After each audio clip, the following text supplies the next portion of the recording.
Let's discuss gas material balance in this session. Difference between oil and gas material balance.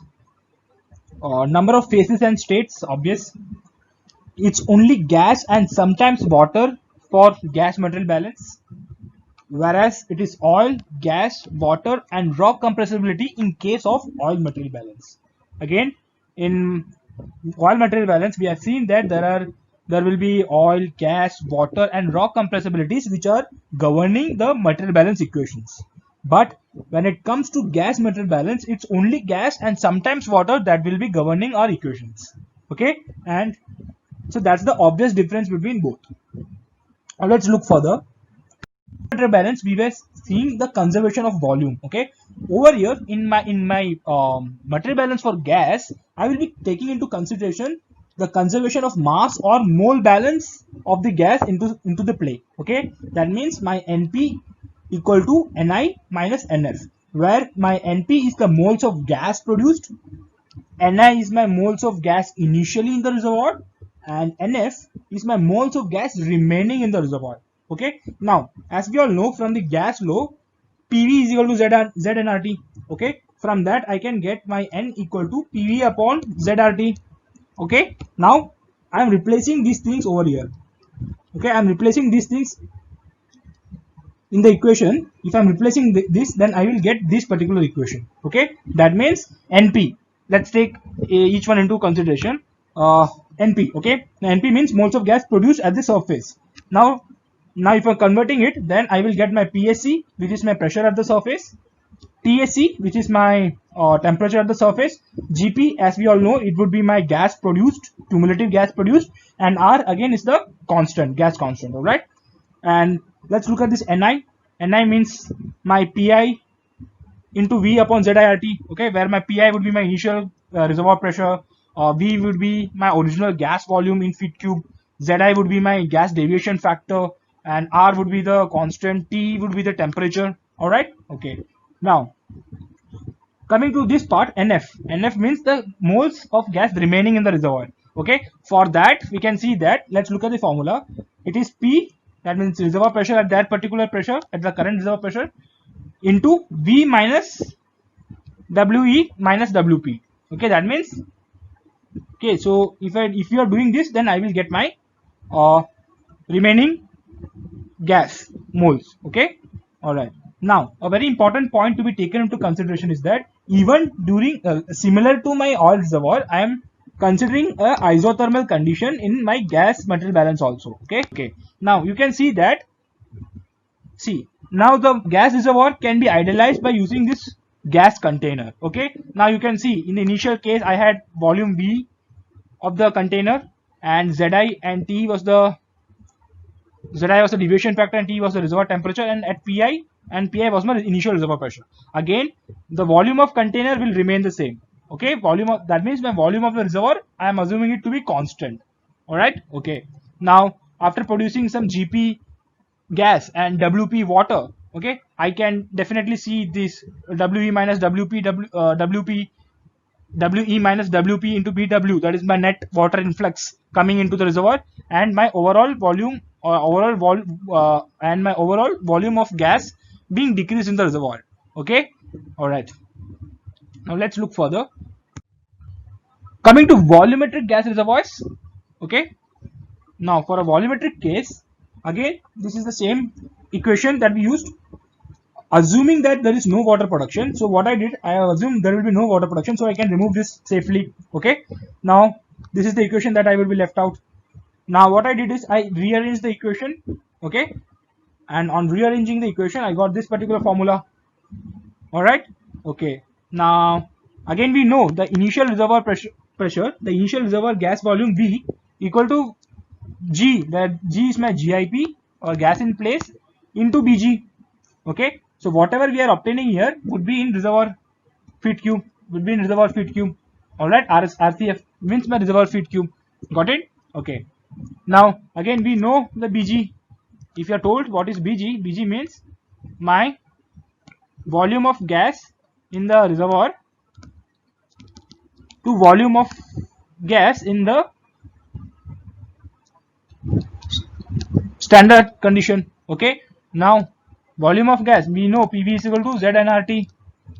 Okay, that means it will be nRT upon P in the reservoir upon nRT P in the standard condition.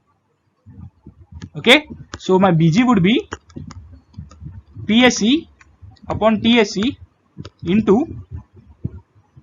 T upon P, alright, into Zi. Okay, so this is how you get Bg. So I got this Bg. We have discussed this in my volumetric session. Okay, so once I have this, now combining both the relationship, I will get this P by Z is equal to Pi upon Zi minus Pi Zi 1 upon G into Gp. Okay, so my final equation that I get is P by Z is equal to Pi Zi 1 minus Gp by G. Okay, again we know the Gp by G means my recovery factor.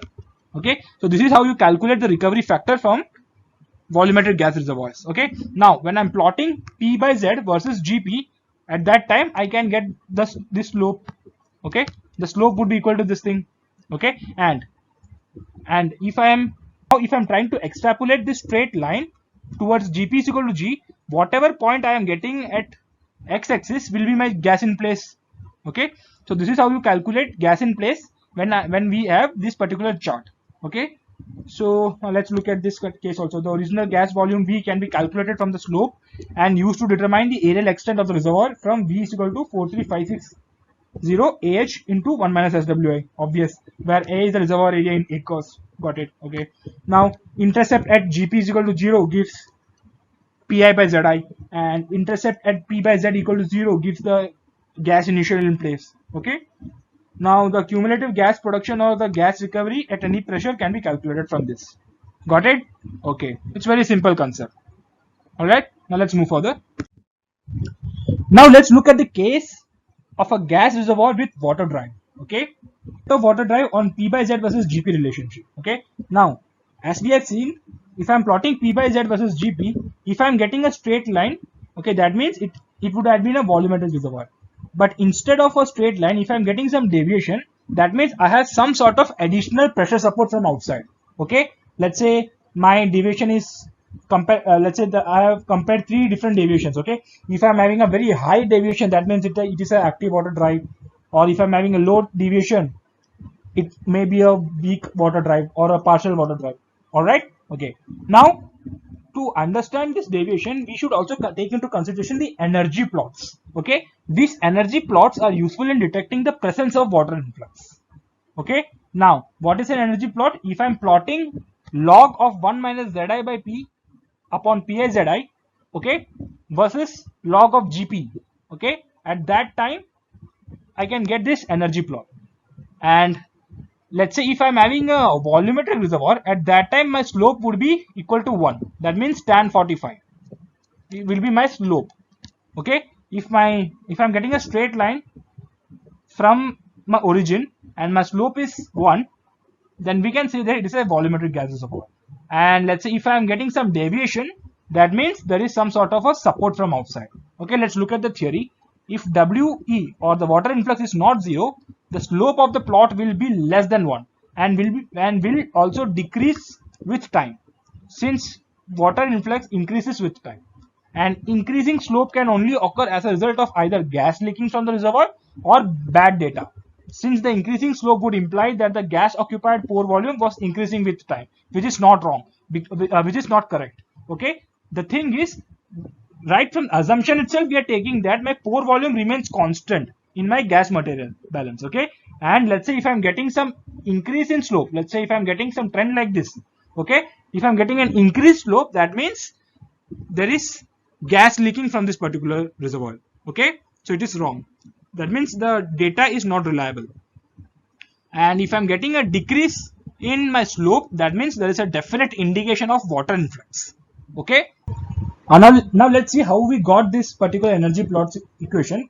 We have P by Z is equal to Pi Zi 1 minus Gp by G. Alright, so taking this term over here, so I will get P by Z Pi Zi is equal to 1 minus Gp by G. Alright, now taking this Gp by G into this as my subject of equation, I will get this term. Alright, now taking log on both the sides, I will get ln Gp minus ln G equal to ln 1 minus P by Z upon Pi by Z. Okay, this is how you get this particular equation. Got it? Okay, now let's move further. Now, if I'm plotting this gas original in place, that is G versus Gp, okay, at that time, if I'm getting a straight line throughout, then I can have a volumetric reservoir. If my slope is increasing, I can get a water encroachment. The reason may be a water encroachment, or if I am getting a negative slope, that means my gas migration is occurring to other layers. Okay, let's look at the theory. As we know, the gas increasing values of the gas in place with time occurs if the water influx is coming. Okay, again we have seen in the diagram of P by Z versus Gp. Okay, we have seen that if I'm getting a straight line, then it is a volumetric reservoir. Okay, now instead of straight line, if I'm getting increased G value, okay, that means if I'm getting an overestimated GIP calculation, that means I am encountering a water influx. That means there is some sort of additional support from outside. Okay, all right. Now, if there is gas leakage to another zone due to bad cement jobs or casing leaks, however, the computed value of G may decrease with time. Obvious. Now, early in the production life of a reservoir, however, the denominator of the right-handed side of the material balance equation is very small, while the numerator is relatively large.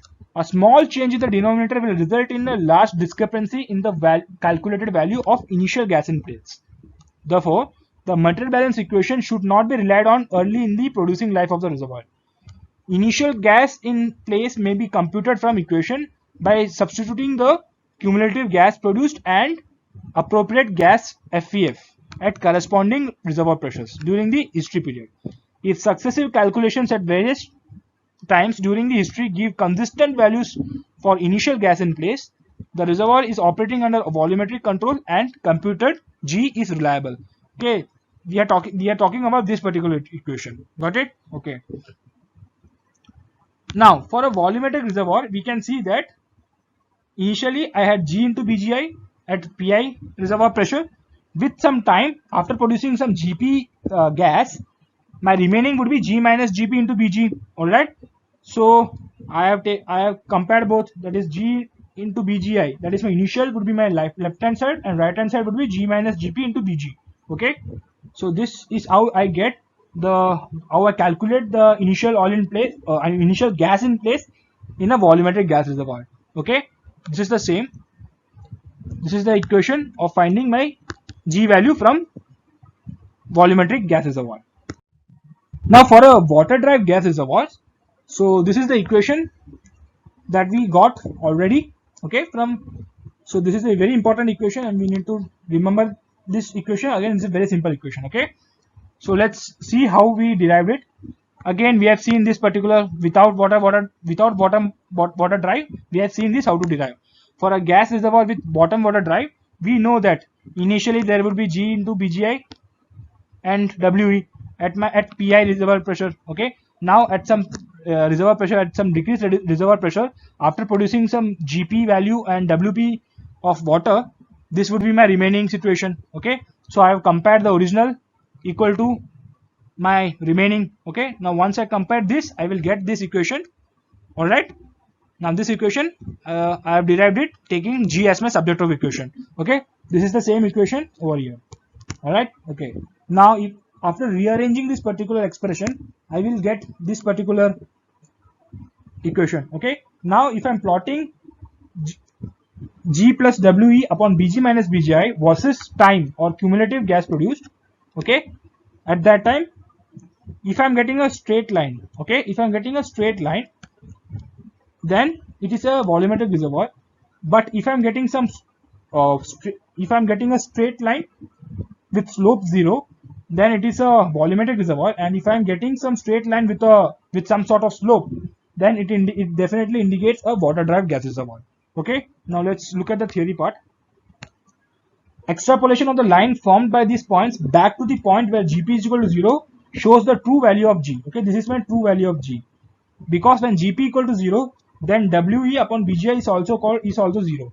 This graphical technique can be used to estimate the value of We, because at any time the difference between the horizontal line, that is the true value of G, and the sloping line G plus We upon Bg minus Bgi will give the value of We upon Bg minus Bgi. That means this slope, okay, this slope will always give me the value of We upon Bg minus Bgi. So once I have this particular slope value, from this slope value I can calculate what would be my We. Okay, all right. Now let's look. Okay, now let's move further. Now again, using this same concept of Avellana-Odde in gas material balance, so we can see my underground withdrawal will be equal to my gas expansion plus water expansion plus slash pore compaction plus water influx. Okay, so this would be my underground withdrawal, where Gp into Bg plus Wp into Bw indicates my gas produced and my water produced.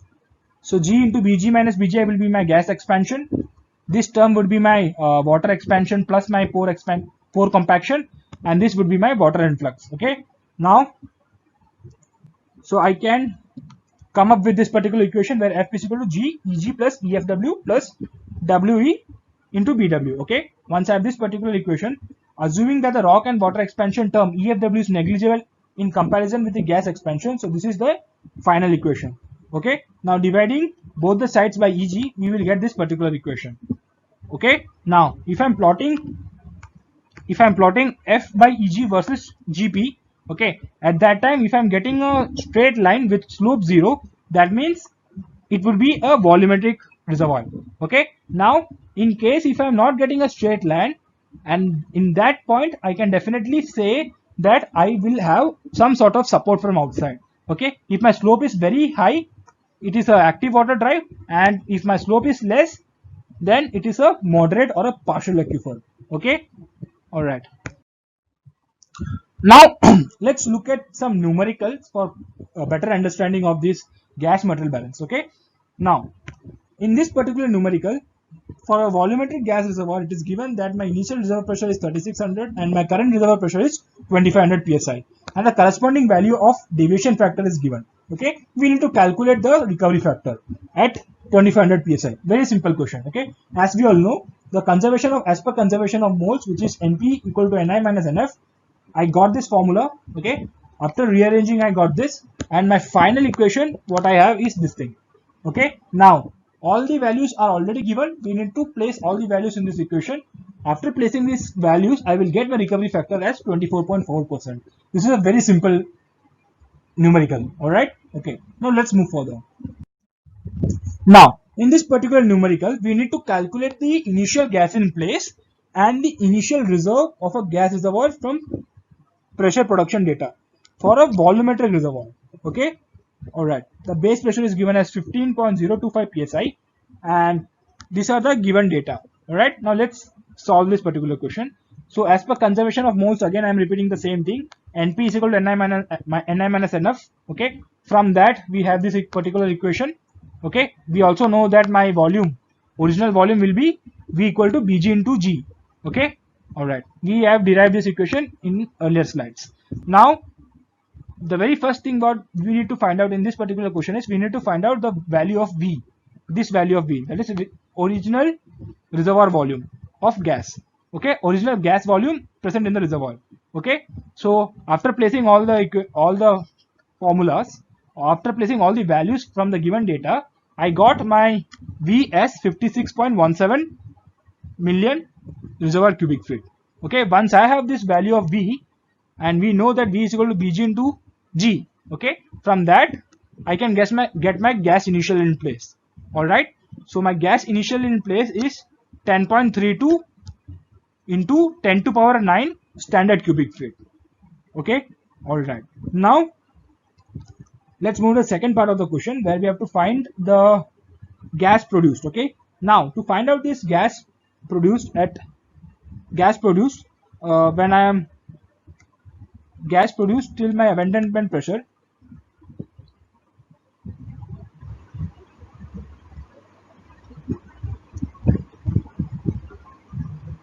So coming to this second part of the question, where we need to find out the gas produced at abandonment pressure of 500 psi. For that, first we need to find out what is the gas reserves at abandonment pressure. Okay, to calculate that particular thing, we know that this would be the formula. All right, very simple formula. Okay, again the concept used over here is similar to this. So we need to place all the values, and once I place all the values, I will get my answer as 1.52 into 10 raised to 9 standard cubic feet. Once I have this, the gas produced will be equal to my initial minus my abandonment reserves. Okay, once I have this, so my total gas produced till I reduce my pressure from initial to my abandonment pressure would be 8.8 into 10 raised to 9 cubic feet. All right, standard cubic feet. So this was a very simple numerical. Let's move further. Okay, in this particular numerical, again it is for a volumetric gas reservoir. All the values are already given. Okay, we need to estimate the areal extent of this reservoir. Okay, now for volumetric gas reservoir, we know this is the formula. Okay, now for this formula, we need to have this Bg and Bgi values, which unfortunately is not given in the equation, which unfortunately is not given in the question. Okay, so to find out this Bg into Bgi, we have seen that my Bg would be 0.02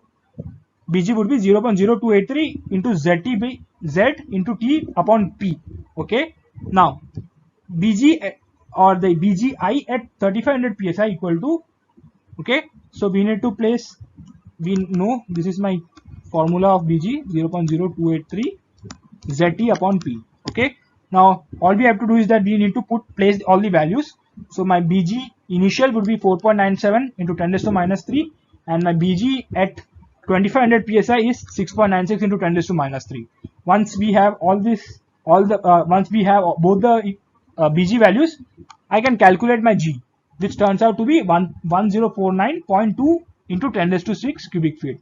Okay, now as per the formula of G, I have this. Okay, we know this will be the formula of G, and from that I can get the areal extent, and once calculating that areal extent, I will get area equal to 79.8 acres. Okay, a very simple numerical. Let's move further. Now coming to this particular numerical, so this particular numerical is again for a volumetric gas reservoir, which has already produced 600 million cubic feet of gas. Okay, now pressure has declined from 3600 to 2600 psi. We need to calculate, and reservoir temperature is given. We need to calculate GIP, remaining reserves, to abandonment pressure of 500 psi, and ultimate gas recovery. Okay, very simple numerical. Let's see how to do it. Now again, Bg and Bgi is not given, so we need to find out my Bg at the initial reservoir pressure of 3600 and Bg at 2600 psi. Okay, so after putting all the values, we can calculate the Bg in this way. Okay, once I have all this, so the very first thing that we can do is we can obtain my gas initial in place, which turns out to be 2152 million standard cubic feet. Okay, now coming to remaining reserves.